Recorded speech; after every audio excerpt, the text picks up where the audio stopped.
Yo, what is good, everyone? Welcome back to the channel. Happy Friday, all that good stuff. Hope y'all have had a great week so far and got some good plans here for this weekend. Today I'm going to be breaking down some of my favorite cash game plays for this Week 15 NFL DraftKings main slate, and like I always do, I'll go position by position, talking about each cash game play that sticks out to me. With that being said, let's dive into my spreadsheet here. And we're going to kick things off here like we always do in the top left-hand corner with those highest implied game totals and the highest implied team totals. You can always use this as a reference point as I'm going through some of my favorite cash game plays here. Really like to see three of these teams projected to score at or around 4 touchdowns this week. With that being said, let's dive into the quarterbacks here, and I am not thrilled about the cheap quarterback plays on the main slate this week, so I will be looking to spend up at this position, and DraftKings just refuses to price up Jalen Hurts. I think he should be at $9,000 at this point, so I'll take advantage of this price tag at $8,200 again. He's got a safe floor, high ceiling combo, and another great matchup this week against the Chicago Bears. Now, I absolutely think that Patrick Mahomes is cash game viable as well. You save $100 off of Jalen Hurts. He has a great matchup going against the worst defense in the NFL,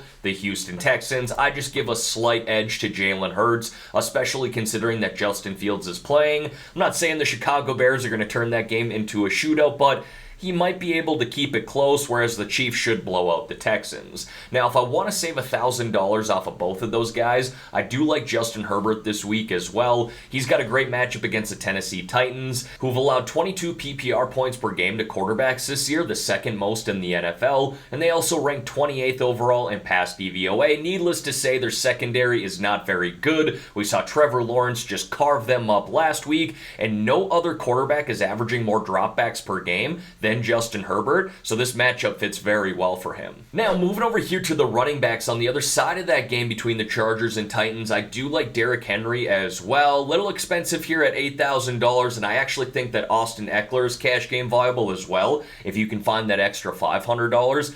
I don't know if I'll be able to play both in my cash lineup, but I certainly think both are viable. But I love the matchup here for Derrick Henry. Chargers ranked 25th overall in rush DVOA this year, have not been able to stop the run all year long, and give up 5.4 yards per carry to running backs, the most in the NFL. I then got Rachaad White there of the Tampa Bay Buccaneers. Now, yes, he essentially split snaps with Leonard Fournette last week, which I'm obviously not thrilled about. He technically outsnapped Lenny 53-47, but again, that's nothing worth bragging about. What I'm focusing on here, though, is he did have 18 touches in that game, and he now has 17 plus touches in 4 straight games, including 5 plus targets in 3 straight. So if you're going to give me 15 to 20 touches in this game here at $5,400, I absolutely think that's cash game viable. And then another value running back that I like this week here is Zonovan Knight of the New York Jets. Now, he's seen 14, 15, and 17 rushing attempts in his last 3 games. That does go in order, so he's slowly getting more involved or more rushing attempts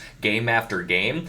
His targets have decreased a little bit, so I obviously don't like that, but considering that Zach Wilson is expected to start here this week, Mike White did not clear concussion protocol, I expect the Jets to be pretty run-heavy in this game and keep the ball out of Zach Wilson's hands as much as possible. That should lead to more rushing attempts for Zonovan Knight. Now, let's hop into these honorable mentions here because I do want to highlight a few things. First and foremost, talked about Austin Eckler there. $8,500 is expensive, but he sees targets like he's a wide receiver number 2 while still getting rushing attempts and being used at the goal line, so absolutely think he's in play like he has been most weeks here this season. James Conner is an interesting play. You know, he's been playing very well ever since he returned from injury, but I don't necessarily love the matchup on the road against the Denver Broncos, especially considering that the Arizona Cardinals will be starting their backup quarterback in Colt McCoy, but it was worth noting how well James Conner has played. And now some of you might be going, Alvin Kamara not on your list this week?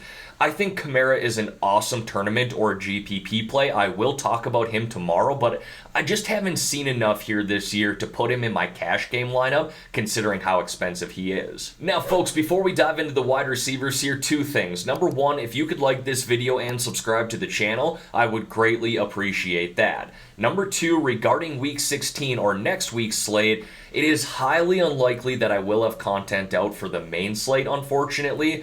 I do have family visiting me for Christmas this year, and they get in on Thursday, so I'd either have to A, take time away from them, and I really don't want to do that, or B, take time away from work, and B, that I'm going to be traveling the first week of January. I really don't want to do that either. So I'm going to do my best, but I'm just being upfront with you guys now. It is highly unlikely I will have content out for Week 16.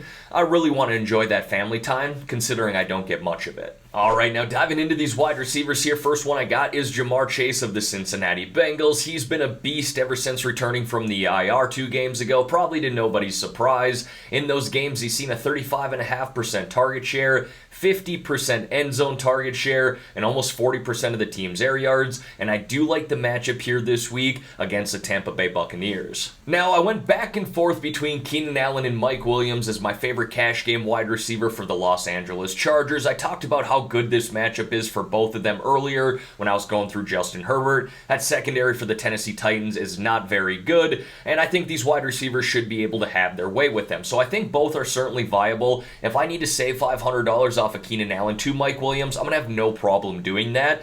But a little more volume tends to go Keenan Allen's way, and that's obviously what we are targeting when it comes to our cash game lineup. Now, over the past 4 weeks here, Keenan Allen has seen 8, 7, and 14 targets in his last 2 games, while averaging 81 receiving yards per game. Now, he's just kind of locked into about 15 DraftKings points. I don't want to say it's a guarantee by any means. Anything can happen in the NFL, but assuming he gets around 10 targets in this game, he could definitely meet that 3x value that we're looking for. And then I got Zay Jones there of the Jacksonville Jaguars. Now, this is a tough matchup for the Jags at home against a very good defense in the Dallas Cowboys. But Zay Jones is offering one of the best values, not only at his position, but at this price here, $4,900. He's seen a 23% target share this year and 11 red zone targets, which is the 19th most across the NFL. So really, volume isn't an issue, especially considering this price here in the 4K range. It just happens to be a tougher matchup. But this is also a game where the Jags are likely trailing the Dallas Cowboys, having to throw the ball a little bit more in general. So we could see some extra volume and targets go Zay Jones' way. And then I got those honorable mentions there as well. Talked about Mike Williams and how much I love that matchup for the Chargers at home this week against that Tennessee Titans defense. Garrett Wilson would have been on the main spreadsheet if Mike White was starting again, but being that Zach Wilson is going to be starting, I did have to downgrade him a little bit. He still put up some solid numbers with Zach Wilson, but nowhere near as good of numbers in volume with Mike White. And then we got Chris Moore there of the Houston Texans, likely playing from behind in this game against the Kansas City Chiefs, $4,200. He saw double-digit targets last week, and I don't think that Nico Collins and or Brandon Cooks are going to play once again this week, essentially making Chris Moore wide receiver number 1 in that offense. And then I got a couple of tight ends there for you. I'd love to pay out for Travis Kelce this week, but just don't think I'm going to get there in my cash lineup. Also like Dalton Schultz, though, as well at $4,400. Good matchup on the road against the Jacksonville Jaguars. He's just a completely different tight end when Dak Prescott is under center. Since week 7, he's seen a 20% target share, 50% end zone target share, which is just absolutely ridiculous. And he's been tight end 6 when Dak Prescott is under center. And then I think we have to go back to Chig Okonkwo here of the Tennessee Titans as our punt tight end here this week. Yes, I realize there was a spelling error there. It was Chin Okonkwo for the first 8 minutes of this video, if I had to guess. Every time I went to type in Chig, it would default to Chin. So apologies for that, Chig, but this is a guy who's seen 5+ targets here in 3 straight games. Not bad at all for a guy priced at $3,100. And mind you, he did find the end zone last week as well. Now, for those of you who have been watching my cash videos for a while now, you know I notoriously spend down at the defense position when it comes to my cash game lineup, but if I have some money laying around this week, I would be willing to pay up for the Panthers defense in a good matchup here against the Pittsburgh Steelers, who are going to be starting either Mitch Trubisky and or Mason Rudolph. This defense is sneaky good, actually. They got some playmakers on the back end. It's just their offense is so bad that this defense is on the field quite a bit, which obviously can hinder them or slow them down. But again, I do like the matchup this week against the Steelers. But if I need to save some money in the 2K range here, I do like the Denver Broncos as well. Kind of high highlighted this earlier. Now, they're starting Colt McCoy this week for the Arizona Cardinals, and McCoy has not been very good in 3 games this year. He's got just 1 touchdown, 2 interceptions, and he has fumbled twice,